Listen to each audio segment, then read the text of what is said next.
Hello again, how are you? Welcome to Stitch in Time. I am Boise. I hope we find you well. I hope we find you on your path to success. I hope we find you traveling down a new road and continuing to progress forward, doing the best you can, doing the best for others, with others, working on yourself and getting yourself to that point where things seem a little more easier, because tomorrow could be easier or it could be the hardest day of your life. But at least you're preparing yourself for these eventualities that come and go in life. One day at a time, happiness. You know the book, you know the drill, you know how much I like this. This is really interesting one today. June 20th, page 81. Games. Games are fun, right? There's a quote in here. It says, we play games together. We feel happy and happy-go-lucky. We are freed from the many obligations and responsibilities. We experience positive, delicious times playing your games. When we have fun, the child within us awakens. We travel back in time to a place where life was new and filled with possibilities. Because we are always young on the inside, we must have as much fun as we possibly can. I like that. That is so cool, because there are, like Freud would say, there are three parts of you: the child, the parent, and the critical adult. And the child, we all have it inside of us. And oftentimes I feel like it's in me and very strong in me. And sometimes it dictates the silliness in the way I act, and when I'm flippant with people or just having a good time, enjoying people. When I'm making a connection and communicating with them, I like to have fun. So when I hear something like the child is always inside of us, and we must have as much fun as we possibly can, that just strikes a chord with me. It's like, yes. I do like the times when I unplug and I join, either hang out with my wife. The cats that we rescued are always fun. They're living, breathing organisms that communicate with me, and it's enjoyable to see that I feel some sort of empowerment, like I saved them from a certain death on the streets to living like a little kings and queens that they are. And that's always fun with me as well. Going out with people and enjoying music. I love music still that I'm sober. I thank God that I really am in tune to music. Music, I think a lot of people are. I think I'll reach a lot of people through music and communicate with them through music, and they do the same with me, because music will communicate a feeling, and you can identify with that feeling, because you may have the same feeling by listening to the same artist or song, and that's fun. It's a bit of a game. You're hanging out with people. Sometimes we just play games. Now, when I was drinking, we'd play drinking games. So even when you're using, you're going to want to play games. The child in us wants to play games. And in life, your games are a very elaborate form of communication. Once again, with the communication, when I agree to play a game, I agree to a system of rules, pre-established behavior patterns, and very specific codes of communication. My relationships with opponents and teammates are very, very different, aren't they? In the game of life, if everyone is my opponent, my communication with those around me will be competitive or openly aggressive. If I see the people around me in life as my teammates, my goals will be to encourage communication and a community. I think I just described both political parties. This is the whole thing about games and how we view people. There was when I was sober, I was about 4 years sober, had already just gotten married, and I decided I wanted to do something better for myself, so I wanted to go back to college, or go to college. Let me rephrase that. When I graduated, I thought, well, everyone's going to college, maybe I'll go to college too, why not? I graduated from Central High School, class of 500, I was 250. I was Mr. Mediocre. I was right in the middle. Ta-da. Maybe I'll go to college now that I'm married and I'm sober and I can maybe apply myself a little differently. That was my goal to get into it. And I met an instructor. Before I got to UWS, I was at the Duluth Community Lake Superior. I think it was Duluth Community College became Lake Superior Community College, and I think it's still a community college in the area. I met an instructor knocking out my 99 courses so I can get into UWS as a freshman. Name was Boyd Dallas, remarkable man. And he said something to me that stuck with me, and I've used that as my motto, and I've used that as the way I approach work, the way I approach life, and the way I approach family or anyone else. So I guess I look at everyone as being teammates, and we're all in this together. And that's pretty revealing of how I approach things. But he said, you never make it to the top, with the old cliche of clawing your way to the top. Just clawing, you're clawing through people on your way up. You know, the old cliche is, you know, it's a bigger drop on the way down because nobody's there for you. And he said, that is a fallacy that you cannot be successful. What you need to do is at the level you're at, work with people and help them ascend to the next level. I can help you with that project. Help them. Help everybody in your group get to another level like a team. And they will not go on without you. You will have 4 or 5 hands reaching down for you to pull you up to the level you help them to. So you're never left behind. And as a matter of fact, you become a leader. And you become a leader in the group. And when you become a leader in the group, and here's the irony, because they'll say these things politically on television, you can't lead from behind. You just did. Proven you can lead from behind, because you're not hiding in cowardice, you're getting everyone to the next level. The team progresses. You might not like Tom Brady and the Patriots, and you might just love the Pats.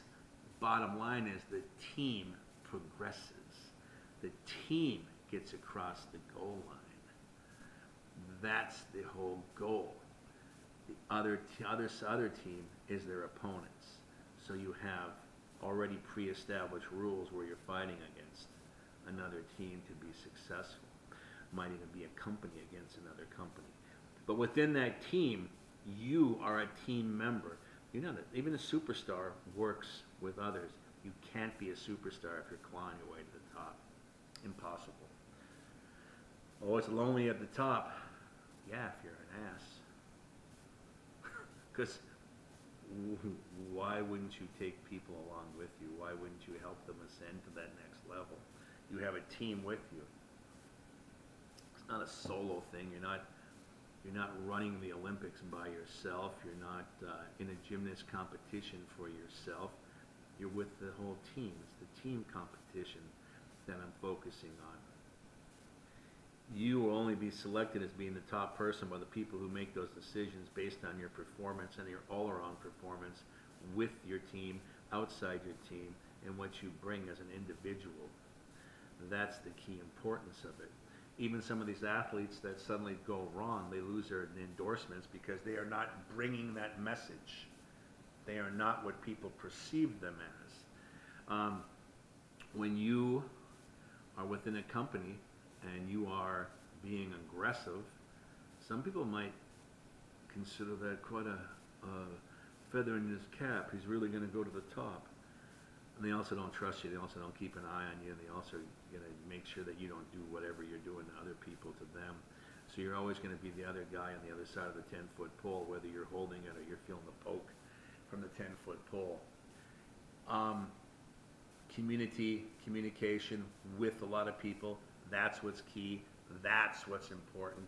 And that's what's going to keep you sober as far as communication with your family or people that are very important to you or your neighbors or people that are in your PTA group, or people that are in your child's soccer team, and the people that you meet. These are how leaders are picked. These are how people ascend, because of group consensus. And you're actually promoting yourself with your self-affirmations out there, so people get a better idea of what you are. And that helps them decide. You will feel more comfortable and more competent in your workplace, in your community, in your neighborhood. And it's an empowering feeling. And it's one that, if you've never felt, is actually quite exciting. It's actually a giddy feeling of success. Always remember that all it takes is another hit or another drink, and you fall from that plateau immediately, because you start your next day off as day one sober. Now, people will still root for you, but you will lose that level in which you just ascended to. It's like mountain climbing, and you have to start from the bottom all over again. These are things you got to keep in mind, because sometimes in a relationship you can only get so many before your partner says, I'm tired of this, and you are no longer welcome here. You still have to try to get yourself sober. You may never have that relationship with that individual again, but it's supposed to be about you, your sobriety, the way you carry yourself in this world. That's what's important. People depend on you. People look up to you. Continue what you're doing. Continue on your journey. It only provides you with strength and self-confidence to continue. And like I mentioned before, tomorrow might be the easiest day in the world, or it might be the hardest, worst day of your life. And we don't know what's coming tomorrow. I'm the kind of person that plans for the worst and prepares for the worst and plans for the best, because I might get knocked right on my ass. And I don't want to be in my own self-pity and give up. Boxers have said this: it's not how many times you get hit, it's when you fall. It's how you get up and then move on. And that's what's important. Some of us may fall more than others. Some of us may stumble and trip and fall. Some of us may have the greatest pratfall in the world, and everybody's laughing at you. Just life. You get up, you brush it off. You start all over again. And if you don't lose your sobriety, it's easier to get up. And if you don't react in such a manner where you're so defensive because your self-affirmations are making you a stronger individual, people pick up on that and go, damn, that dude fell, got up, embarrassed himself, and walked off with style. I could never do that. And you're already setting the stage again. You're moving forward. You're continuing your progression. You're moving on your path. These are important things. Make sure you keep them in mind, because we are going to have little scrapes, and we are going to have little bumps, and we are going to have some real fender benders in our future. But as long as you're not high and drunk, or a combination of pills or whatever, when you do it, it's easier to recover from these embarrassing situations. And of course, people are watching you, and you should be watching yourself. How do you react in that situation? I mean, I've had situations where I said, my God, I'm too sober for this crap. And took a drink of my cold coffee or my water, but never grabbed a beer or a shot. But I know some people who have. And I expressed sorrow and pity for them, and disappointment. And then some of them continued on that path, it didn't matter. And other ones gave it another go, got up, dusted themselves off, and were able to see how they were able to react and continue and carry on. And some of them are still sober to this day, which is fantastic. I have friends that have been sober for 4 or 5 years, some of them handful of them that have been 1 or 2 years. Some of them are less than a year, and I want them to know that I'm encouraged by them. I see them on Facebook, which is kind of fun. So it gives me a chance to root for them from a distance and actually see what they're up to. And that's important to me. And I let them know, because it's important to them that I'm rooting for them too. It's good to know that you have a communication and a group of people that are supporting, a supporting network. Facebook is great. Messaging is great. We didn't have that when I was back in the 80s when I was getting sober. We literally had to see the people at the meetings, but I think it's great that we can communicate on the internet. We can actually Skype, we can actually have conversations, we can actually have live conversations, we can actually get together because of this network and this community of Stitch in Time and being sober. We are going to build a small base that will only grow, and we're going to be very inviting to others. And I want to thank you again. Thank you for stopping in. Thank you for caring. Thank you for showing your concern. And thank you for allowing me to express some ideas, especially with my happiness one day at a time.